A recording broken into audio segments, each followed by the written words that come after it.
بسم اللہ الرحمن الرحیم۔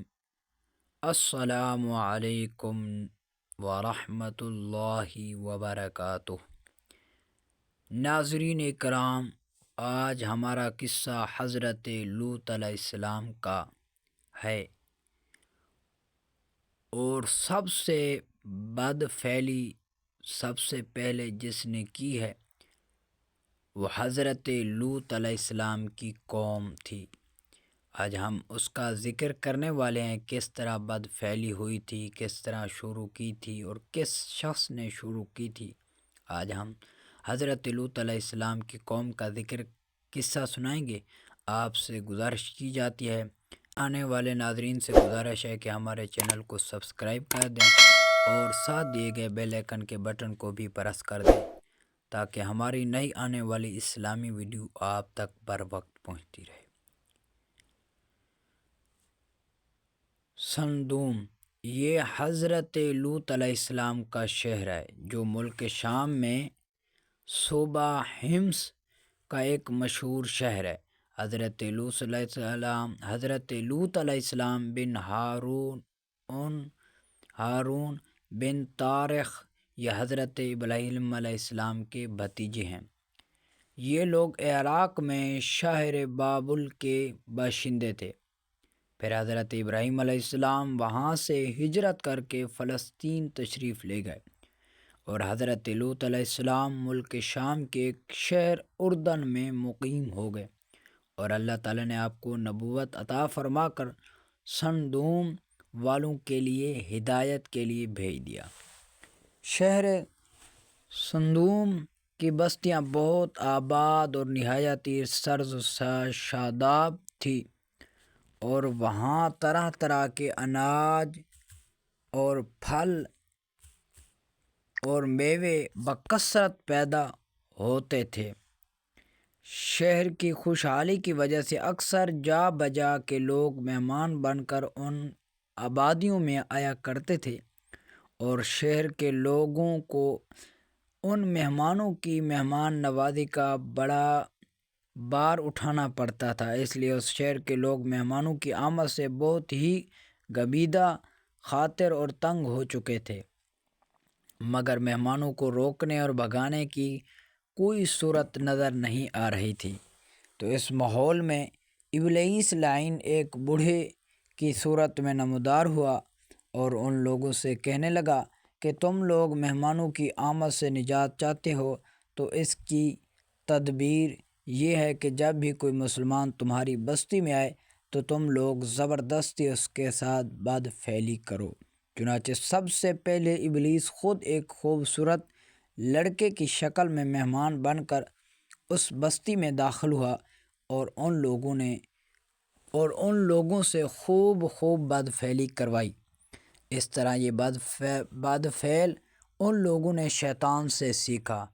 پھر رفتہ رفتہ اس برے کام کے یہ لوگ اس قدر عادی بن گئے کہ عورتوں کو چھوڑ کر مردوں سے اپنی شہوت پوری کرنے لگے۔ چنانچہ حضرت لوط علیہ السلام نے ان لوگوں کو اس فعل بد سے منع کرتے ہوئے اس طرح وعظ فرمایا۔ ترجمہ: کیا تم لوگ وہ بے حیائی کرتے ہو جو تم سے پہلے جہاں میں کسی نے بھی نہ کی؟ تم مردوں کے پاس شہوت سے جاتے ہو، عورتوں کو چھوڑ کر بلا شبہ تم لوگ حد سے گزر گئے ہو۔ حضرت لوط علیہ السلام کے اس اصلاحی وعظ کو سن کر اور ان کی قوم نے نہایت بے باکی اور انتہائی بے حیائی کے ساتھ کیا کہا، اس کو قرآن مجید نے فرقان حمید میں بیان فرمایا۔ ترجمہ: اور ان کی قوم کا جواب اس کے سوا کچھ نہ تھا کہ وہ کہتے تھے کہ حضرت لوط علیہ السلام کو اپنی بستی سے نکال دو، یہ لوگ تو پاکیزگی چاہتے ہیں۔ جب قوم لوط کی سرکشی اور بد فعلی قابل ہدایت نہ رہی تو اللہ تعالیٰ کا عذاب آ گیا۔ چنانچہ حضرت جبرائیل علیہ السلام چند فرشتوں کو ہمراہ لے کر آسمان سے اتر پڑے۔ پھر یہ فرشتے مہمان بن کر حضرت لوط علیہ السلام کے پاس پہنچے، اور یہ سب فرشتے بہت ہی حسین اور خوبصورت لڑکوں کی شکل میں تھے۔ ان مہمانوں کے حسن و جمال کو دیکھ کر اور قوم کی بدکاری کا خیال کر کے حضرت لوط علیہ السلام بہت فکر مند ہو گئے۔ تھوڑی دیر میں قوم کے بد فعلوں نے حضرت لوط علیہ السلام کے گھر کا محاصرہ کر لیا اور ان مہمانوں کے ساتھ بد فعلی کے ارادے سے دیوار پر چڑھنے لگے۔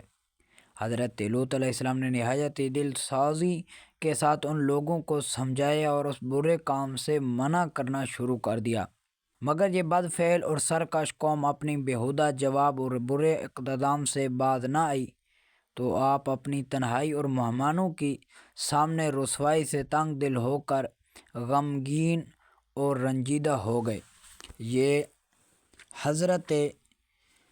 یہ منظر دیکھ کر حضرت جبرائیل علیہ السلام نے فرمایا کہ اے اللہ کے نبی، آپ بالکل ہی کوئی فکر نہ کریں، ہم لوگ اللہ تعالیٰ کے بھیجے ہوئے فرشتے ہیں جو ان بدکاروں پر عذاب لے کر اترے ہیں، لہذا آپ مومنین اور اپنے اہل و عیال کو ساتھ لے کر صبح ہونے سے قبل ہی اس بستی سے دور نکل جائیں، اور خبردار کوئی شخص پیچھے مڑ کر اس بستی کی طرف نہ دیکھے، ورنہ وہ بھی اس عذاب میں گرفتار ہو جائے گا۔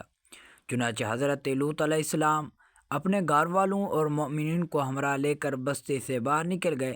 پھر حضرت جبرائیل علیہ السلام نے اس شہر کی 5 بستیوں کو اپنے پروں پر اٹھا کر آسمان کی طرف بلند ہوئے اور کچھ اوپر جا کر ان بستیوں کو الٹ دیا، اور یہ آبادیاں زمین پر گر کر چکنا چور ہو کر زمین پر بکھر گئیں۔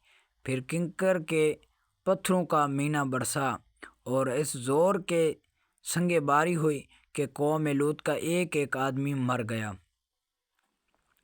اور ان کی لاشیں بھی ٹکڑے ٹکڑے ہو کر بکھر گئیں۔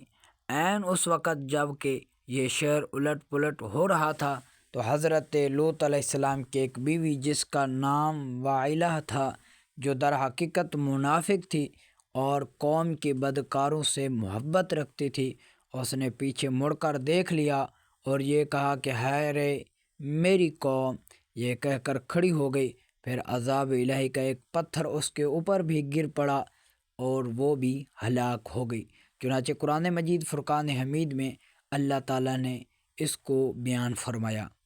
ترجمہ: تو ہم نے حضرت لوط اور ان کے گھر والوں کو نجات دی بجز ان کے ایک عورت کے کہ وہ رہ جانے والوں میں ہوئی، اور ہم نے ان پر ایک مینہ برسایا، تو دیکھ تو کیسا انجام ہوا مجرموں کا۔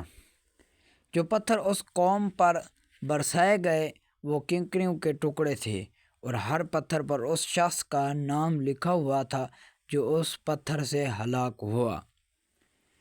اس واقعے سے معلوم ہوا ہے کہ کس قدر شدید اور ہولناک گناہ کبیرہ ہے کہ اس کے جرم میں قوم لوط کی بستیاں الٹ پلٹ کر دی گئی، اور جو مجرمین پر پتھراؤ کے عذاب سے مر کر دنیا سے نیست و نابود ہو گئے۔ منقول ہے کہ حضرت سلیمان علیہ السلام نے ایک مرتبہ ابلیس لعین سے پوچھا کہ اللہ تعالیٰ کو سب سے بڑھ کر کون سا گناہ ناپسند ہے؟